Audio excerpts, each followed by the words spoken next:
The Montana plains lay buried under a thick blanket of snow, a heavy load the land had borne for months. A biting wind swept across the frozen earth, sharp enough to hurt any skin left exposed. Under the crushing weight of winter, the Stone River Ranch stood quiet. Its wooden posts groaned with the cold, and the empty yard was filled with drifting snow. Into this scene walked May. Her coat was thin and mended. Her gloves did not match. Her boots were scuffed from countless miles on hard ground. Yet she walked with a straight spine and her chin held high. Her eyes held the look of someone who had lost too much to be afraid anymore. A small bag hung from her shoulder as she crossed the ranch yard. Her boots left crisp prints in the frozen mud. Ahead, a group of cowboys gathered around a fire outside the cookhouse. They passed a flask, talking quietly through chattering teeth. When May walked toward them, their laughter faded slowly, one voice at a time. A woman walking alone in a place like this always meant trouble. Or it meant a story the men liked to guess about but would never truly understand. A tall man stepped forward. He looked older than the others. His beard was streaked with grey and his eyes were hard, the kind of hard life gives men who have seen more winters than warm days. "This is a working ranch, miss," he said. His voice sounded like gravel mixed with whiskey. "Not a place for strays or for stories." "I am not a stray," May said. Her voice was steady. "And I did not come to tell stories." He studied her with narrowed eyes. "We do not have room for trouble or for lies or for girls who think they can talk their way out of the cold." May set her jaw. "I did not come to talk my way into anything." Another cowboy spat on the ground. His eyes were mean, like he enjoyed hurting things that could not fight back. "She looks like she came from a saloon kitchen," he said, "or the back room." Some men laughed. Others looked uncomfortable. The older man raised a hand and the laughter died. He stepped closer until he stood right in front of her. "Well then, what do you want?" May met his stare without blinking. "I can cook," she said. "I can run a stove, work cast iron, bake bread in a snowstorm and make stew out of nothing. I can keep your men fed." A stillness settled over the group. Only the fire popped behind them. "Where did you come from?" he asked. May did not answer. She did not look away either. "This is not a place for secrets," he said. "I am not turning back," she replied. The man studied her for a long moment, then stepped aside and pointed toward the cookhouse. "We have 36 men to get through winter and no real meals in 2 days. You want the job? Prove it by morning." May nodded. "I need flour, salt, a dry towel, and a little respect." He huffed a laugh. "We will see about that last part." As May walked to the door, she felt the eyes of the cowboys follow her. Some smirked, some frowned, most looked away, but one man did not move at all. He leaned against a post, tall and quiet, his coat dark, his hat pulled low. The only things visible were the sharp line of his jaw and the steady look in his eyes. He did not laugh with the others. He did not speak. He only watched her as if trying to remember something. Their eyes met for a moment too long. Then May pushed the door open and stepped inside. The cookhouse was cold, darker than she expected. The air smelled of old grease and rusted metal. Pots hung crooked on the walls. Wooden tables were stained and rough. But the old stove in the corner stood solid, and something inside May lifted at the sight. She hung her satchel, rolled up her sleeves, and got to work. Outside, the quiet man still watched. His name was Caleb. He recognized her the moment she walked in. He had seen her years ago in Billings at the Rosebell Saloon, a place where good men lost their good sense, and where women worked because they had nowhere safer to stand. He had seen her once, dragged by the wrist by a man twice her size. She never cried, never begged. She only stood tall, defiant, daring the world to break her. Caleb had watched from the shadows and done nothing. And now here she was again, snow in her hair, fire in her eyes. He felt something in his chest twist with old shame and something new he did not have a name for. He turned away and walked toward the bunkhouse, the fire at his back and a storm building inside him. Before dawn broke, May rose again. The cold cut her fingers as she chipped ice from the water barrel and lit the stove. She worked fast and steady, moving like someone used to pain and winter and survival. By sunrise, biscuits baked in the oven, thick bacon sizzled in the pan, and coffee boiled strong enough to make a man sit up straight. At first, the cowboys muttered, but by the third morning, plates were clean and the room was quiet. Men ate without complaint and without waste. Still, none of them thanked her except Caleb. He never said the words, but he was always there, carrying extra water, fixing the iced-over step where she slipped, leaving a bar of soap by the wash basin when hers ran low. He avoided her eyes, but his quiet help never stopped. May did not understand him, not yet, but she felt something shifting, something dangerous, something she was not sure she was strong enough to face again. The winter sun rose slow and pale over Stone River Ranch, cutting faint lines of gold across the snow. The cold hung heavy in the air, but inside the cookhouse May worked fast, her hands steady even when her mind was not. Something had changed in the last few days, though she did not dare name it yet. The men no longer joked when she walked by. They did not stare the way they had that first morning. They ate in silence, wiped their plates clean, and left with full stomachs and fewer complaints. A warm meal softened even the roughest cowboy, but May knew respect did not come from food alone. It came from surviving long enough to see the next sunrise. Caleb was always the first one inside. He sat alone in the far corner every morning, lifting his hat only when she placed his plate before him. He never took more than his share. He never asked for anything special. Yet somehow he always knew when she needed firewood stacked, when the stove pipe needed clearing, when her hands were too cold to fetch water from the well. He did not speak much, but he noticed everything. That morning, after the men had eaten and left for their work, May stepped outside for a moment of quiet. Snow covered the entire ranch like a white blanket pulled too tight. Her breath rose in small clouds. The cold bit her cheeks, but she felt safer in the open morning air than she had in years. The door creaked behind her. She turned and found Caleb leaning there, one hand on the frame, his hat pulled low against the wind. "You should not be out here without a coat," he said. "I have been through worse than the cold," she replied. "I know," he said quietly. Something in his tone made her chest tighten. He did not say it like a guess.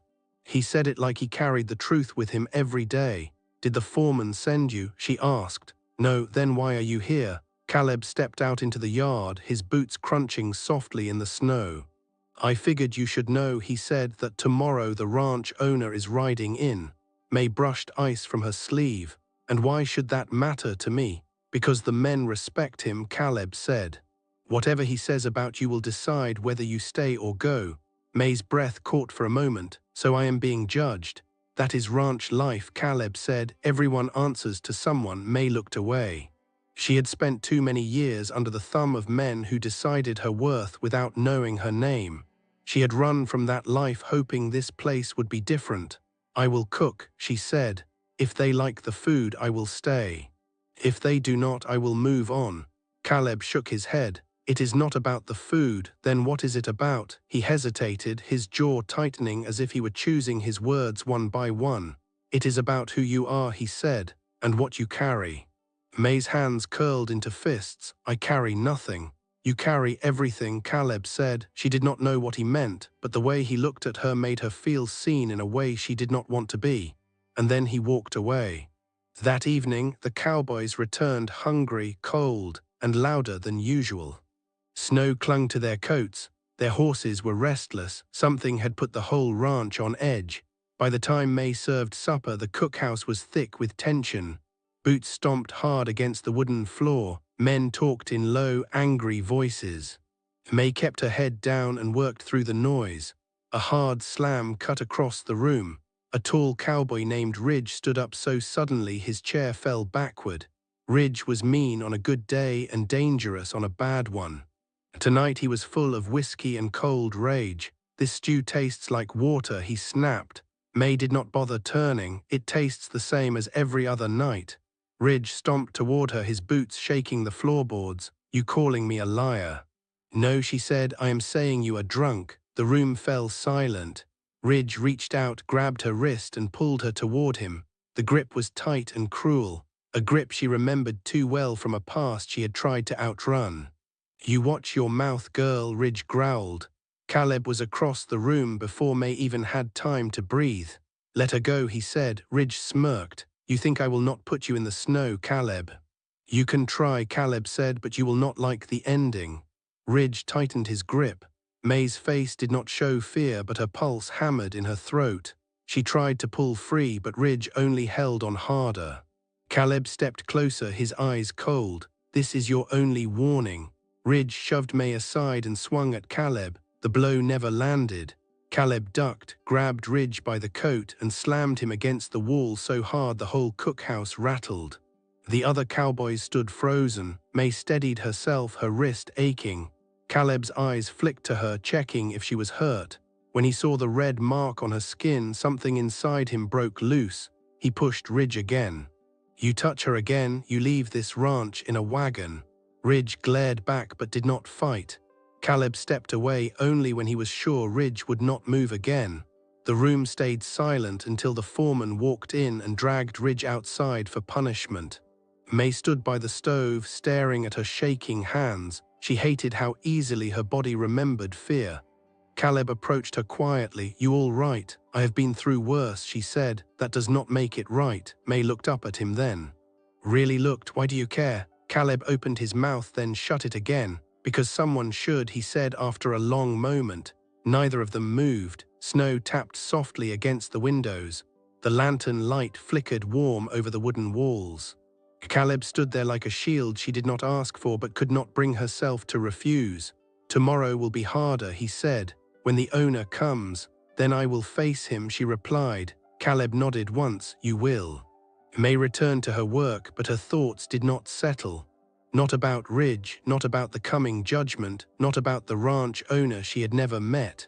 What unsettled her most was Caleb, and the strange feeling that the man she barely knew was protecting her from more than cowboys, maybe even from herself. The next morning rose cold and grey over Stone River Ranch. The snow had stopped, but the sky hung heavy like it carried another storm. May woke before the first lanterns lit the bunkhouse windows. Her wrist still hurt from Ridge's grip, but she tied her apron tighter and lit the stove. Anyway, today mattered. Today the ranch owner was coming. She stirred the fire until it glowed bright, then filled the big iron pot with water. Her breath fogged in front of her face. She moved quickly, making biscuits, cooking bacon, slicing potatoes for hash. Every sound felt louder than usual. Every moment felt heavier. The men filed in slow. Their eyes were quiet, almost embarrassed after last night. Ridge was not among them. The foreman had sent him to shovel snow far from the ranch house until his temper cooled. Caleb entered last. He looked at May only once, and in that single look she felt everything he did not say out loud. Worry, anger, something else she could not place. When they finished eating, the foreman came in and said the words everyone had been waiting for. He is here. The cookhouse went silent. Boots thudded outside. Voices carried over the snow. May wiped her hands, lifted her chin and stepped toward the door. But when the ranch owner finally walked inside, her breath caught in her chest. It was not a stranger, it was Caleb. He stood tall near the doorway, snow on his coat, hat in his hand, his eyes locked on her as if he had been holding a truth far too long. The room buzzed with whispers. May stared at him in confusion. You, she said. Caleb took a slow step forward. I did not want it known, he said, not at first. May felt the floor tilt under her. Things that did not make sense suddenly did. His quiet help, his steady watch, his anger when Ridge grabbed her. All of it pointed to a truth she had not seen because she had not been looking. You own this ranch? She asked. I inherited it last spring, Caleb said softly. My father died. I was not ready to run the place, still am not sure I am. And you let me think you were just another cowboy, she said. He swallowed hard. I watched you walk in that first day. And I knew if I told you the truth, you would leave before I ever learned why you came. May's hands went cold. She wanted to walk away. She wanted to stay. She wanted to tell him everything and tell him nothing at all. Why me? She asked. Caleb's eyes lowered for a moment, then lifted again, steady and honest. Because years ago in Billings, I saw a girl stand tall in a place meant to break her. I saw her walk away from a life most never escape. I should have helped her then, I did not. May's heartbeat stumbled. He remembered. He had always remembered. And when you walked onto this ranch, Caleb said, I promised myself I would not fail you twice. May felt the walls closing in. She stepped back, shaking her head. I did not come here for pity. I know, Caleb said, and I am not offering pity. Then what are you offering? She whispered. Respect, he said, work, safety. A place to stand that you choose, not one you fall into. May's throat tightened. She had lived most of her life under men who used their power to break things. Caleb used his to build, to shield, to steady. He stood before her, not as a ranch owner or a cowboy, but as a man who saw her pain long before he knew her name. The foreman stepped inside. Boss, he said, the men are waiting. They want to know if she stays. Caleb did not look away from her. That is not their choice, he said. It is yours. The cookhouse was quiet again. May felt every pair of eyes watching her, but none weighed on her more than Caleb's. She had spent years running, years hiding, years believing every place she stopped was just another stop before someone heard her enough to make her leave again. But here something was different. She was not invisible, she was not used, she was not alone. May took a slow breath. I will stay, she said. As long as the men treat me fair, they will, Caleb promised, or they will answer to me. And I work like everyone else, she added. No special treatment. Caleb nodded. You earned this place on your own, not because of me. The foreman nodded his approval and the cowboys relaxed. The tension in the room melted into the warm light of the lanterns. Caleb stepped closer, his voice low enough for only her to hear. You deserve a life that does not hurt, he said. If you will let me, I would like to help you build it. May did not know what her future held. She did not know what storms would come. But she knew one thing as she looked at him. For the first time in years, she was not running. She was standing, and someone stood with her. I will cook breakfast tomorrow, she said quietly. Caleb smiled, small but real. I will be here. May returned to the stove, lit a fresh fire, and felt warmth spread through the room and through her chest. The ranch outside was still winter cold, but something inside her had thawed for the first time in a long time. She had arrived lost. She stayed by choice, and for the first time in her life she was not just surviving, she was beginning again. If this story of new beginnings and quiet strength found a place with you, help us share it. Please subscribe, like, and share this video so others can discover it too.